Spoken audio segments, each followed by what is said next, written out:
Shalom Bapak Ibu Saudara yang dikasihi oleh Tuhan kita Yesus Kristus. Berjumpa kembali di dalam podcast Mutiara hari ini.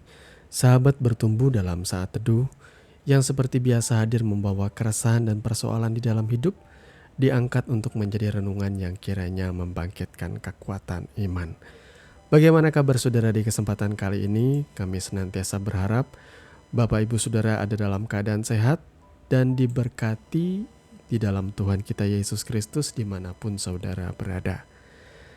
Dalam podcast Mutiara hari ini, kesempatan kali ini kita memasuki episode yang ke-254 yang kali ini akan mengangkat judul Mengapa Orang Non-Kristen Sulit Memahami Alkitab.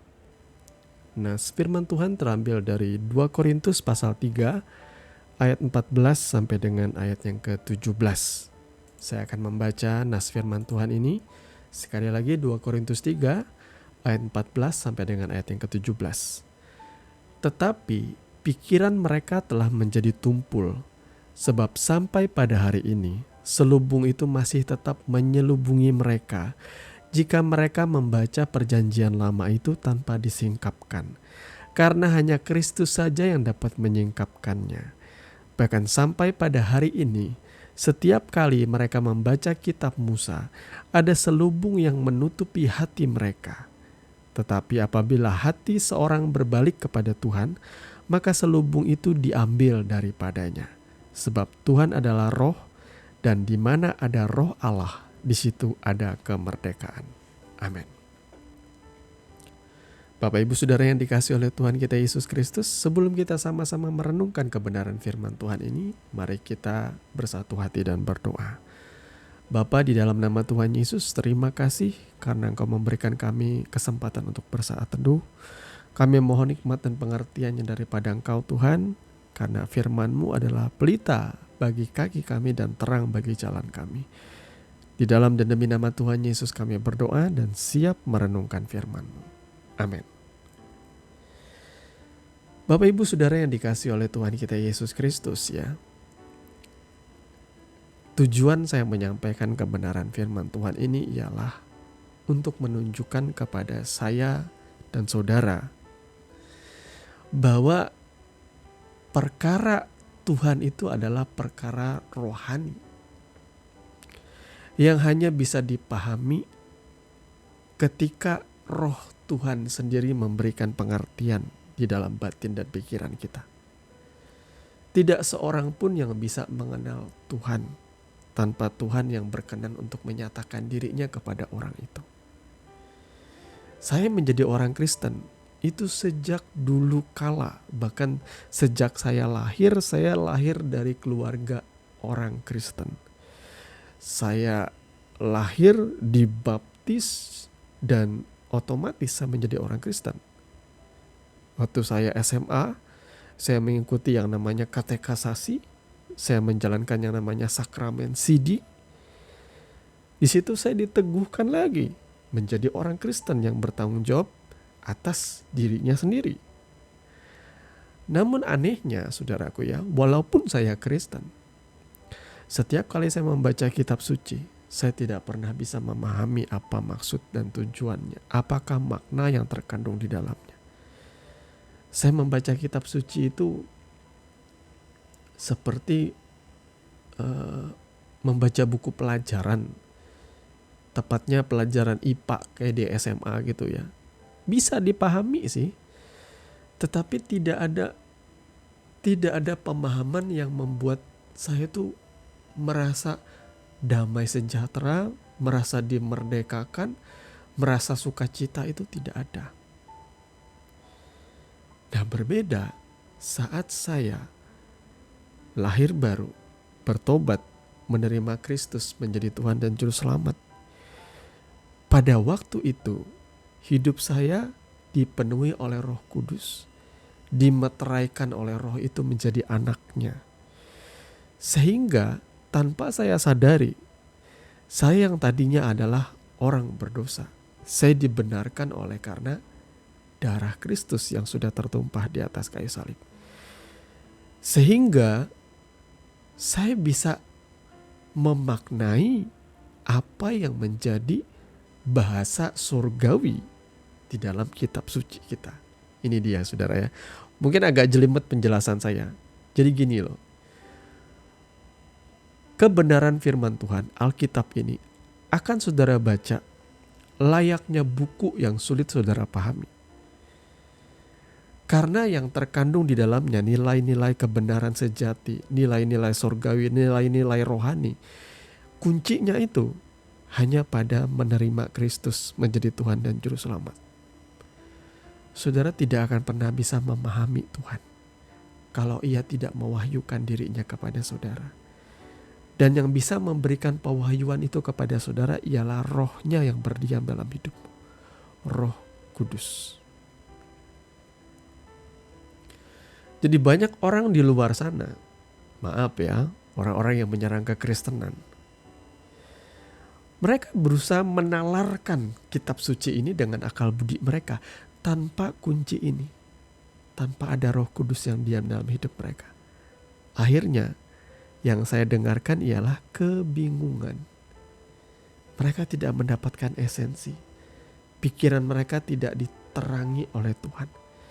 Mereka seperti orang buta yang menuntun orang buta yang tidak bisa memahami apa maksud dan kehendak Tuhan lewat kebenaran firman-Nya. Itulah yang saya alami dulu saudaraku. Saya membaca kitab suci itu sebentar-sebentar, 1-2 menit saya baca, saya mulai menguap. Bukan menguap layaknya es saudara ya. Menguap itu ya seperti orang menguap yang ngantuk itu. Apa sebutannya kalau bukan menguap saudara ya. Sebentar-sebentar ngantuk. Baca Alkitab kok rasanya kayak baca buku ilmu pengetahuan yang membosankan. Saudara pernah baca apa yang ngebosenin? Ya, saudara bisa bayangkan seperti itulah membaca Alkitab tanpa pimpinan Roh Kudus. Lain cerita, ketika saya lahir baru, saya bingung. Kenapa ada rasa haus dan lapar di dalam batin saya? Nah, inilah yang dijelaskan oleh Alkitab bahwa kita dilahirkan kembali dari air dan roh. Karena pada waktu kita lahir baru, manusia rohani kita tuh dihidupkan oleh Roh Kudus. Kapan manusia rohani kita mati? Saat Adam dan Hawa jatuh dalam dosa. Setiap manusia yang terlahir dari garis keturunan Adam dan Hawa itu membawa tabiat atau kodrat dosa di dalam batinnya. Mereka membawa tabiat dosa di dalam dirinya dan kodrat dosa yang artinya mati. Mati dalam makna yang hakiki. Mati terpisah dari Tuhan. Endingnya adalah kebinasaan kekal, yakni neraka. Nah, ketika saya lahir baru, saya menyadari bahwa manusia rohani saya dihidupkan. Sehingga dengan manusia rohani itu saya bisa menyentuh Tuhan. Saya bisa mengenal dan memahami Tuhan. Hanya manusia rohani yang sudah dilahirkan kembali oleh Roh Kudus, yang sudah dihidupkan kembali oleh Tuhan, yang bisa mengenal perkara-perkara surgawi. Makhluk orang-orang di dunia ini tidak bisa mengerti, seperti pembacaan kita tadi. Ya, pikiran mereka tuh menjadi tumpul. Sebab sampai pada hari ini selubung itu tetap menyelubungi mereka jika mereka membaca perjanjian lama itu dalam tanda kutip Alkitab tanpa disingkapkan. Karena hanya Kristus saja yang dapat menyingkapkannya. Bahkan sampai pada hari ini setiap kali mereka membaca kitab Musa, kitab Taurat ya, termasuk perjanjian lama, ada selubung yang menutupi hati mereka. Nah, perhatikan, tetapi apabila seorang berbalik kepada Tuhan, maka selubung itu diambil daripadanya. Saya mengakui hal ini. Ketika saya berbalik kepada Tuhan artinya bertobat. Saya memberi diri saya, lahir kembali. Saat itulah selubung itu diangkat. Baik dari manusia rohani maupun dari indera-indera rohani saya. Sehingga ketika saya membaca kitab suci itu menjadi sangat-sangat berbeda, saudaraku. Saya tiba-tiba membaca kitab suci itu seperti orang yang kehausan akan air susu yang murni. Pernahkah saudara membaca sebuah buku yang membuat saudara tidak berhenti membaca? Dan ketika saudara membaca itu kayak ada rasa sukacita yang meluap di hati saudara. Berlimpah-limpah. Itulah yang saya rasakan ketika saya dipenuhi oleh Roh Kudus. Di mana ada Roh Allah, di situ ada kemerdekaan. Tuhan memerdekakan kita dari hukum dosa, sehingga kita bisa mengenal Tuhan. Nah, jadi saudaraku, ya, banyak orang di luar sana berusaha memahami firman Tuhan. Mereka akhirnya bingung, mereka tidak mendapatkan poin apa-apa karena itu memang ditutup oleh Tuhan. Mata rohani mereka, hati mereka tuh ditutup oleh Tuhan. Mereka gak bisa lihat. Karena orang-orang yang dibilang, ya bisa dibilang yang menyerang iman Kristen ini, mereka berusaha untuk mencari nas-nas yang bisa menjadi sandungan bagi orang Kristen. Tapi kemudian ketika mereka menyampaikan, justru mereka yang dipermalukan. Karena mereka tidak mengerti konteks. Saya suka dengan apa yang disampaikan oleh beberapa apologet Kristen hari-hari ini, ya. Bahwa membaca Alkitab orang percaya, orang Kristen itu berbeda dengan membaca kitab suci yang lain. Kita harus mendasari iman kita atau landasan kita berpikir secara teologis itu, atau kita memahami kitab suci itu. Kita harus mengakui satu fakta ini, bahwa keyakinan iman kita itu harus dikonfirmasi dengan yang namanya bukti-bukti sejarah atau bukti-bukti historis. Ya, kita jangan jadi orang percaya yang cuma asal asumsi. Ada agama yang berkata, agama kami itu sejak Nabi Adam sudah ada. Lah, itu kan cuma asumsi. Tidak ada satupun bukti historis yang membuktikan hal itu.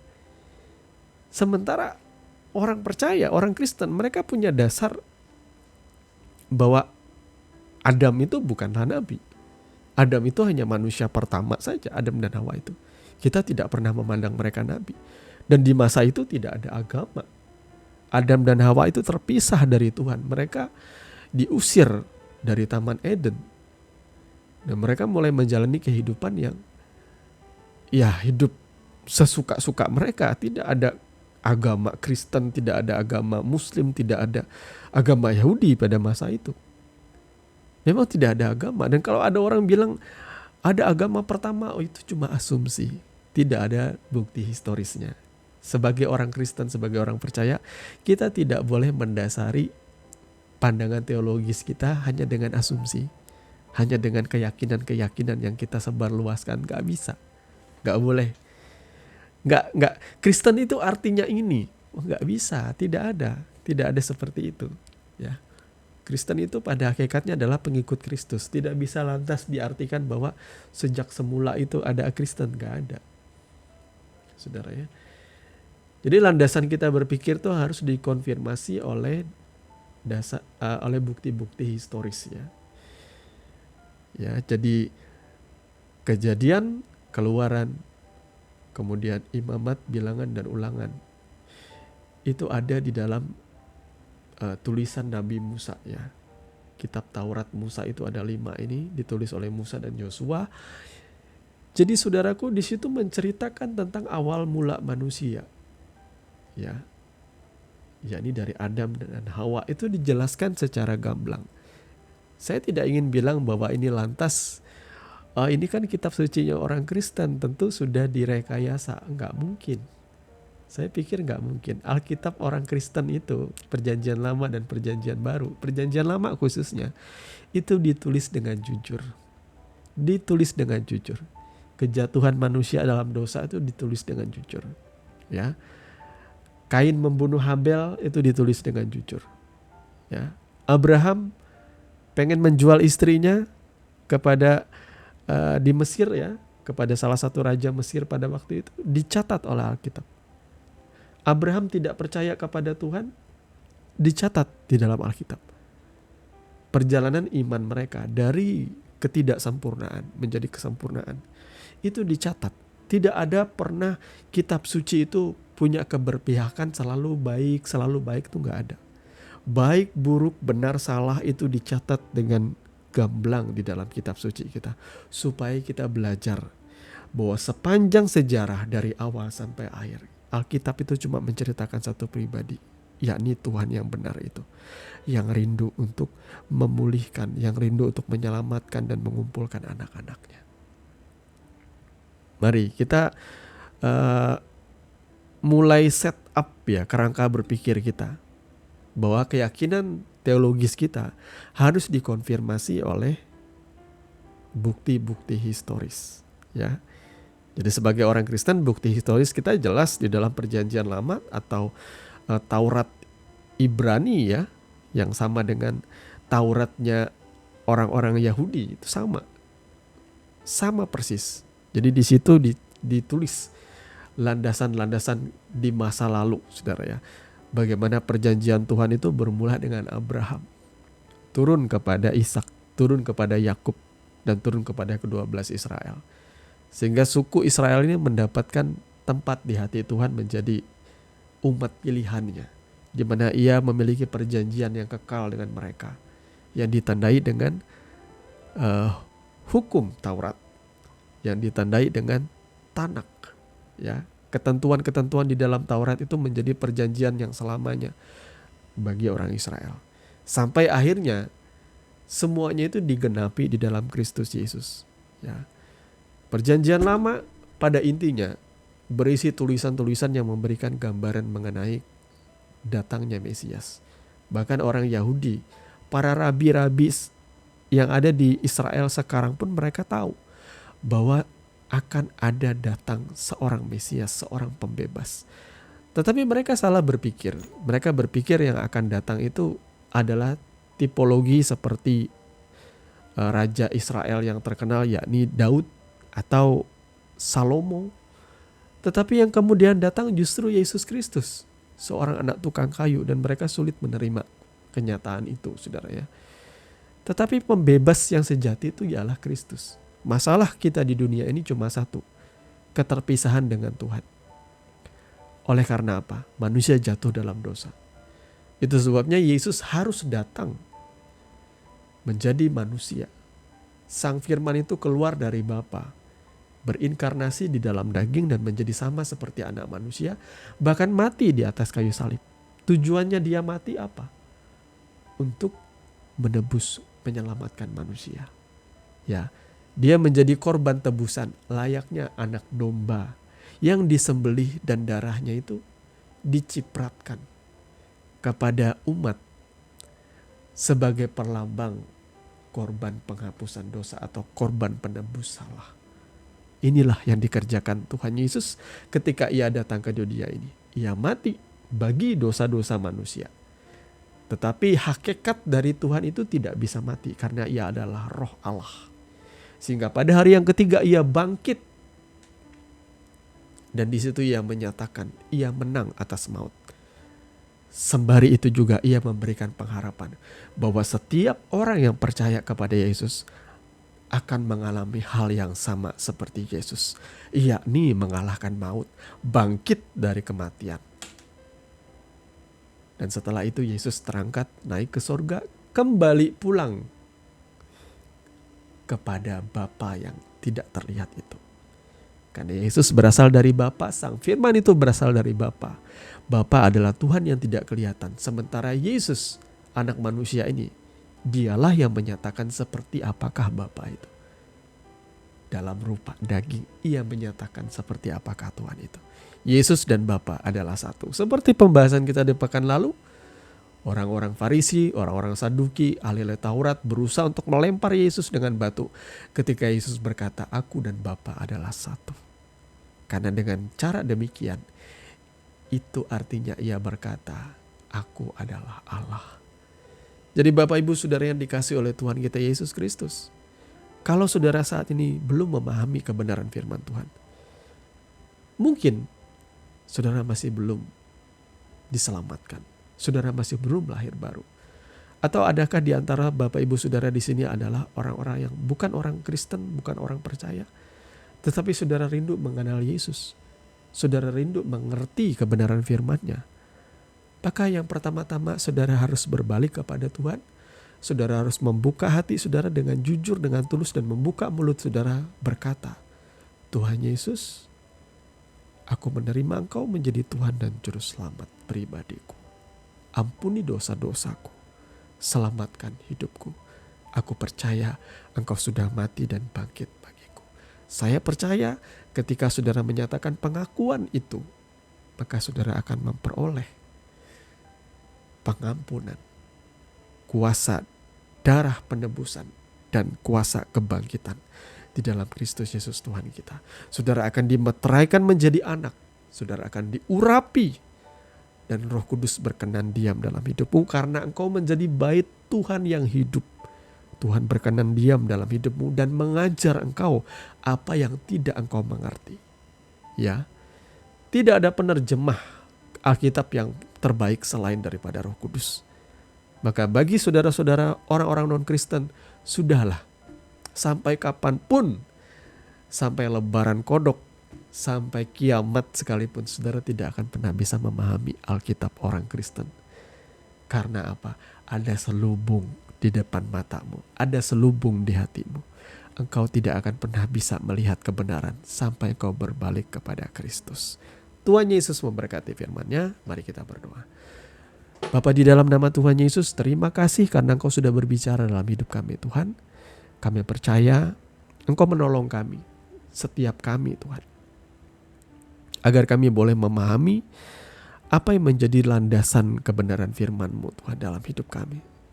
Kami mau membangun hidup kami di atas dasar yang teguh itu, supaya ketika terjadi hujan, angin, bahkan banjir, kami tidak tergoyahkan. Ampuni kami Bapa yang meragukan akan janji-Mu. Ampuni kami Tuhan yang bahkan mungkin meragukan tentang keberadaan-Mu, Yesus Kristus. Ajar kami kembali kepada kasih kami yang semula, Tuhan. Mengasihi, mencintai Engkau dan mencari Engkau dengan segenap hati kami. Terima kasih Tuhan Yesus, kami mengucap syukur kepadamu. Di dalam dan demi nama Tuhan Yesus kami berdoa. Haleluya. Amin. Saudaraku yang dikasihi Tuhan, saudara sudah mendengarkan kebenaran firman yang kiranya boleh menjadi dasar dan kekuatan di dalam setiap kehidupan saudara. Sampai bertemu lagi di podcast Renungan Firman Mutiara hari ini yang berikutnya. Kasih karunia menyertai saudara sekalian. Shalom.